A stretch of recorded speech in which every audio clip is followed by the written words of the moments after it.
هنعمل مع بعض شوية عدس كده يدفونا في البرد ده. طريقته سهلة جدا وبيبقى مفيد قوي.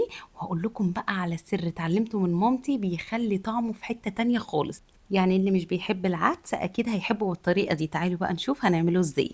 في حلة هنزل بشوية زيت، وهنزل ببصلة كبيرة واتنين طماطم واتنين جزرة وتلات فصوص من التوم. قطعوهم بأي تقطيعة كده كده هنضربهم، فمش فارقة خالص التقطيع. تشوحوهم شوية وبعد كده تنزلوا بمعلقتين صغيرين من الكمون، معلقة صغيرة من الكزبرة الناشفة، ومعلقة صغيرة من المرقة الفورية. ممكن تستخدموا مكعب مرقة كامل، ورشة من الفلفل الأسود. هتشوحوهم كده مع البهارات، وبعد كده هتنزلوا بكوبايتين من العدس الأصفر.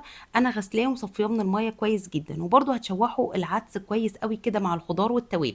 بعد كده هننزل عليه بالميه المغليه، ويا دوبك هنغطي العدس بالميه، مش هنزود ميه قوي علشان ما يطلعش خفيف معاكم. اول ما يغلي كده هتوطوا النار وتخلوها اقل من المتوسطه، وتغطوه وتسيبوه بقى يستوي براحته. هنحمص له بقى شويه عيش بيبقى حلو قوي معاه. هنجيب العيش ونقصه كده بالطول، وبعد كده نمسكه ونقطعه مكعبات صغيره بالشكل ده. هنزل عليه برشه من الزيت ورشه من الملح والكمون، وبكون مشغله الفرن على اعلى درجه حراره، وادخل بقى الصينيه كده على الرف الوسط، ومن وقت للتاني ممكن اقلبه علشان بس يتحمص من كل ناحيه. وادي العدس بتاعي استوى بقى حلو جدا. اول ما الجزر كده تلاقوه استوى يبقى اعرفوا ان كل حاجه استوت، لان هو اكتر حاجه بتاخد وقت في السوا. هضربه كويس جدا بالهاند بلندر او ممكن في الخلاط، بس تسيبوه يهدى شويه عشان الخلاط بتاعكم ما يبص. وده القوام بتاعه حلو جدا. هظبط بقى الملح واقلبه، وبعد كده هحمر له بقى شويه شعريه. اجيب معلقه كبيره من السمنه، انزل بنص كوبايه من الشعريه واحمرها بقى لحد ما اوصل للون اللي انا عايزاه. انا بحب اغمقها شويه، ممكن تخلوها ذهبي فاتح او غامق زي ما تحبوا حسب ذوقكم. هنزل بقى بالشعريه الحلوه كده على العدس بتاعي واقلبه، وعلشان الشعريه هتقله اكتر فبزود له شويه من الميه المغليه.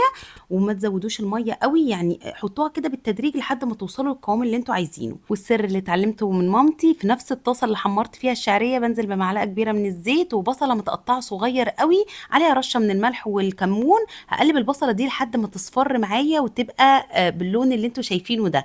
وهاخد البصله دي وانزل بيها على العدس واقلبه، وهتدوقوا احلى عدس كلتوه في حياتكم. هتقلبوه وتسيبوه على نار متوسطه لحد ما الشعريه والبصله تستوي معاكم. وبس كده بقى جاهز عندكم احلى شوربه عدس. تغرفوها بقى في الطبق وتحطوا عليها العيش المحمص الخطير، وتتاكل وهي سخنه كده علشان تدفيكم. بجد دي احلى شوربه عدس هتجربوها. واحلى حاجه فيها البصله المتحمره اللي بنعملها في الاخر. انا اتعلمت الطريقه دي بصراحه من مامتي بس، وما اعرفش كان كل اللي حواليا بيعملها بطشه الثوم. هستناكم تجربوه وتقولوا لي رايكم. وهطلب منكم طلب وانتوا بتعملوه، افتكروا مامتي وادعوا لها دعوه حلوه. جربوه، انا واثقه جدا انكم هتحبوه.